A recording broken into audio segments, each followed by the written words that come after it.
Leonardo da Vinci nasceu no dia 15 de abril de 1452 na Vila de Vinci, na Toscana, Itália. Ele era filho de uma camponesa e de um tabelião, o Piero da Vinci.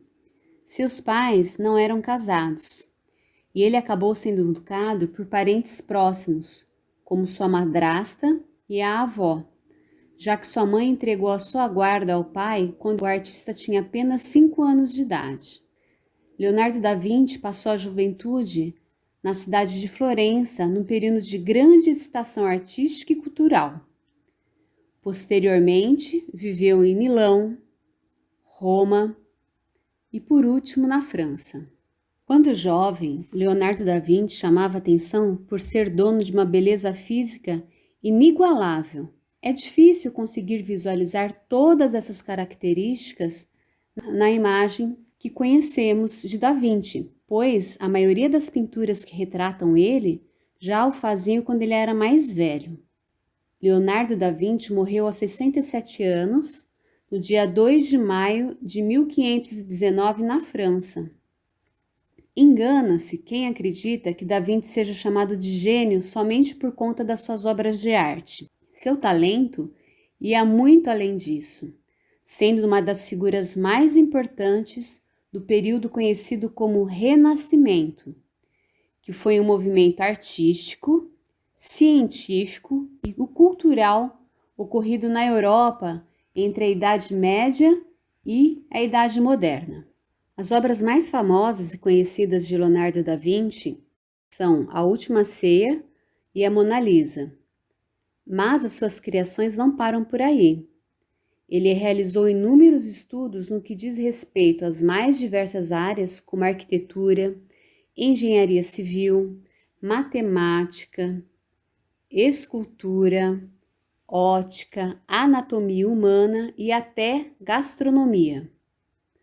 Leonardo da Vinci possuía uma grande criatividade e habilidade de unir arte e ciência em resultados de estudos incríveis.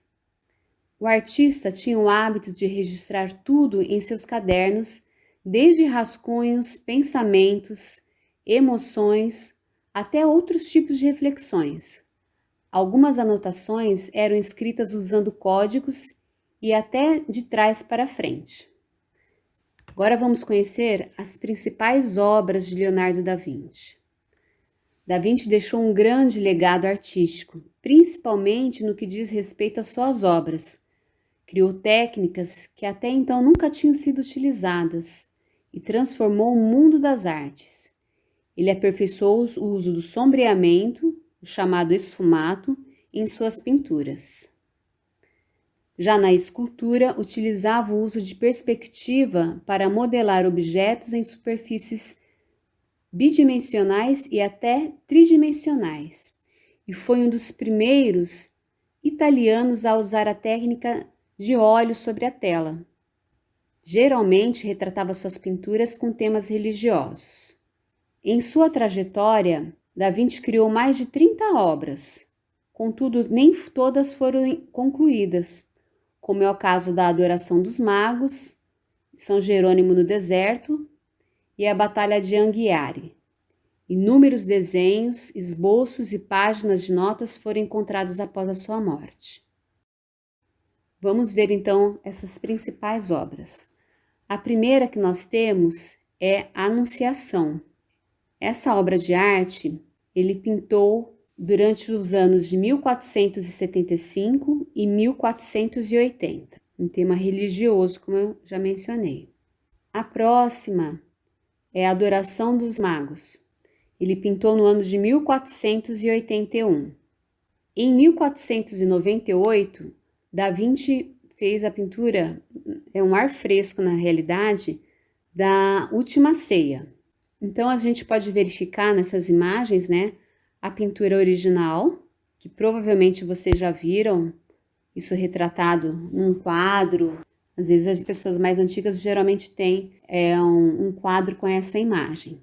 Essa obra, no caso, como eu falei, é um ar fresco, uma pintura feita, né, como se fosse um mural. Depois a gente vai ver onde é o local que ele fez essa obra. Mas nessa obra ele utilizou a técnica da perspectiva. Então a gente percebe que ele colocou como figura central a imagem de Jesus, né? E todos os pontos que saem para fazer o desenho da sala, dando essa sensação de profundidade da sala, né? Da imagem está mais a fundo, né? De onde está Jesus e os apóstolos, e depois ela vai ampliando a sala. Isso se chama perspectiva, e ele colocou como ponto central as linhas para fazer o desenho da pintura, saindo o ponto de fuga, né, seria saindo da cabeça de Jesus. Essa outra imagem é onde realmente está feito esse afresco, tá? É uma pintura, né, sobre a parede, feita no refeitório de um convento de Santa Maria delle Grazie, que está em Milão, na Itália. A Mona Lisa, ou La Gioconda. Esse é um quadro feito por Da Vinci e está entre os mais famosos e populares do mundo, se não o mais famoso. Ele trata de uma pintura feita em óleo sobre madeira de álamo, e ele utilizou a técnica do esfumato. Ele retrata a figura de uma mulher com um sorriso tímido e uma expressão assim bem introspectiva. Apesar de ser um rosto dos mais conhecidos da história, a identidade real dessa modelo tem muito mistério envolvido, a gente não sabe realmente quem seria ela. Tem várias teorias e eu vou comentar sobre as 3 mais prováveis com vocês. A primeira, que é mais provável, tá? É que ela seria esposa de Francesco del Diacono, que era uma figura importante da sociedade de Florença. Os estudiosos afirmam que existir documentos que fazem menção de Leonardo pintando o quadro de Lisa. O nome dela é Lisa del Diacono, tá? Por isso, La Gioconda. A segunda hipótese é que se trata da pintura de Isabel de Aragão, que era uma duquesa em Milão. Retratos da duquesa comparados com o da Mona Lisa revelam existir muita semelhança entre ambas. E a terceira teoria, e última hipótese, é mais polêmica, né?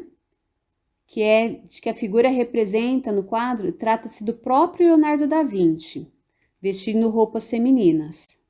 Essa teoria tem sido baseada nas semelhanças entre a modelo, a Mona Lisa, né, e os autorretratos que Leonardo da Vinci pintou. Nessa segunda imagem, é onde ele está exposto no Museu do Louvre, em Paris, na França. Vocês reparem que ele não é um quadro muito grande, né? Ele é um quadro pequeno, né? Mas tem, né, todo esse mistério envolvido e é o quadro mais famoso do mundo.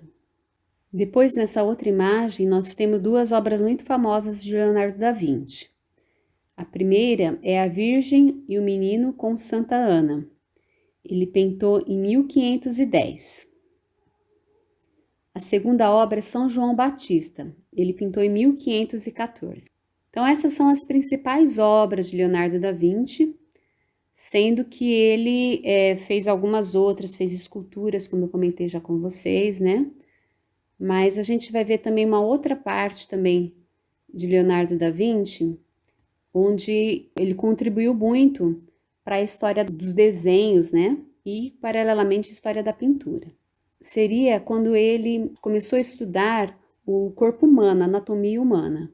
Leonardo, ele era apaixonado pela natureza e tudo que envolvia ela, e afirmava que o bom artista também deveria ser um bom cientista para melhor compreender e descrever a natureza.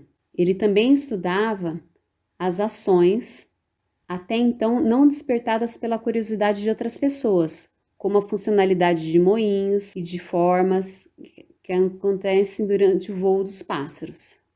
E não há como deixar de destacar a sua curiosidade pela anatomia humana e toda a sua funcionalidade. Relatos apontam que ele quase foi preso, porque quando ele estudava anatomia humana, né, dissecando o corpo de pessoas que já haviam morrido nos hospitais, isso era proibido na época, então ele quase chegou a ser preso por esse motivo. Essa imagem que nós vemos é a imagem do homem vitruviano, que é um estudo que ele fez do corpo E ele percebeu o seguinte, que um homem adulto ou uma mulher adulta, né, que assim tem o corpo perfeito, assim, sem nenhum tipo de problema físico, ele tem exatamente entre 8,5 a 9 vezes o tamanho da cabeça proporcional. Então, é como se você dividisse o corpo humano em 9 ou 8 partes e meias iguais, o tamanho da sua cabeça, ele daria proporcionalmente essa medida. Como eu tinha comentado já, ele foi responsável por um grande número de invenções muito à frente do seu tempo. Projetos que ele fez, assim, que foram desenvolvidos pelo homem há mais de 500 anos depois. Então, ele realmente era um homem muito à frente do seu tempo. Entre esses itens estão modelos de paraquedas, de asa delta, tanques de guerra blindados, escavadeiras, robô, aparelho para mergulho submarino, até uma ponte giratória. Da Vinci também tentou desenvolver a primeira máquina que voava, e o primeiro protótipo de bicicleta também foi ele que desenhou. Então, essa primeira imagem que nós vemos aqui, né, assemelha-se muito, né, lembra muito uma asa delta. Ele admirava muito o voo dos pássaros. Ele já tinha colocado na cabeça dele que o homem não poderia voar, mas ele poderia construir máquinas que voassem. Então, esse é o primeiro protótipo que a gente tem aí de uma asa delta caminhando para um avião. Essa segunda imagem que nós temos também de um desenho com uma hélice, que a princípio também poderia ser um equipamento que voasse. Na outra imagem nós vemos aqui desenhos de balão, né, que a gente tem até hoje, né, os balões de ar, e também de um paraquedas também que ele desenhou também. A próxima imagem é um projeto do escafandro. O escafandro é aquele aparelho de mergulho que se usava muito antigamente, né? Aquele aparelho pesado de mergulho que se usava muito antigamente, mas ele já tinha a ideia que isso era possível, você mergulhar grandes profundidades através de uma roupa de mergulho. A próxima imagem, nós temos o projeto da bicicleta, como eu falei para vocês. Então, a primeira imagem é o desenho que ele tinha nas anotações, nos cadernos dele. E o segundo, eles reproduziram, criaram o desenho da bicicleta de acordo com o desenho que ele tinha feito naquela época. Então, é bem próximo das bicicletas dos dias de hoje também. Isso a gente está falando, pessoal, em torno de 1500, né? Então, muito tempo atrás, tá? Então, a gente percebe que ele realmente era um homem genial, um dos grandes gênios da humanidade. Vai muito além disso. Ele foi engenheiro, projetou pontes.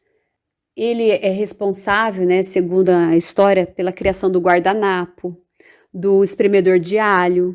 Então, você vê que ele não atuava em apenas uma área, né? Ele mantinha a mente dele aberta para tentar solucionar as questões daquela época, né, em vários aspectos da vida do homem.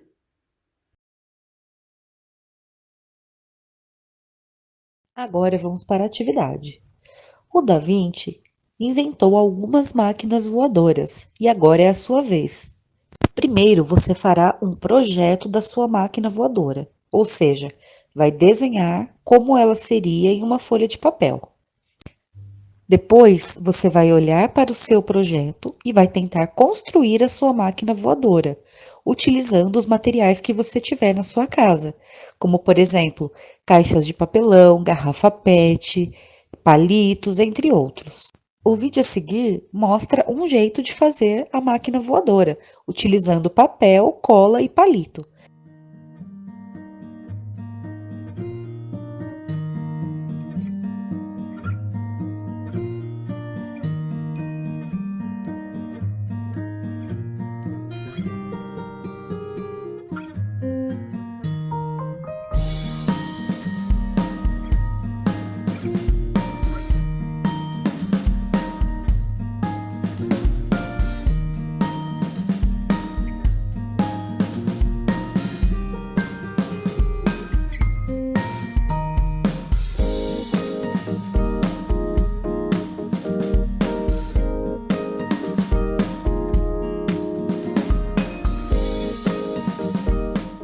E você, como você fará a sua máquina?